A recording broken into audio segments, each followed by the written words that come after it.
ક્રિએટિવિટીનું મારું સારું લગન જેવું જ હોય જ્યારે બે અલગ અલગ વિચારધારાવાળા લોકો ભેગા મળી અને ભાટે ભરાવાનું નક્કી કરે ને ત્યારે જ આ થાય. Hello guys, welcome to day 16 of being creative as ભાટે ભરાવું. આ શબ્દો ઇટ સેલ્ફ જ ક્રિએટિવ છે. સાયકોલોજીની ભાષામાં આને કહેવામાં આવે છે એસોસિએટ થિંકિંગ, એટલે કે બે અલગ અલગ વસ્તુઓને ભેગી કરવી, ક્રોસ કનેક્શન્સ બિલ્ડ કરવા. જેમ કે મને વર્કઆઉટ કરવું ગમે અને મને ડાન્સ કરવો ગમે, આ બેને હું ભેગા કરું તો ઝુંબા.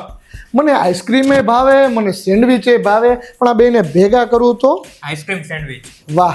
અને આવી ક્રિએટિવ સ્પીચની સાથે પાછળથી આવતા હુકને એડ કરું તો video retention. So next time કંઈક ક્રિએટિવ કરવું હોય તો તમારી ઇન્ડસ્ટ્રીની બહારની ઇન્ડસ્ટ્રીને જોજો. મતલબ કે તમે ફેશનમાં હોય તો ટેકમાં જોવો, તમે ગેમમાં હોય તો ફૂડમાં જોવો, અને તમે રિયલ એસ્ટેટમાં હોય તો તમે એજ્યુકેશનમાં જોવો.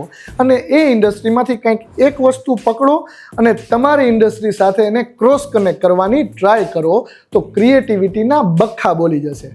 બાકી જીવનમાં કાંઈ કરો કે ના કરો, લગન તો મારા ભાઈ કરજો કરજો અને કરજો જ, કારણ કે તો જ ખબર પડશે ભાઠે કેમ ભરાવાય. હાલો ત્યારે કાલે મળીએ.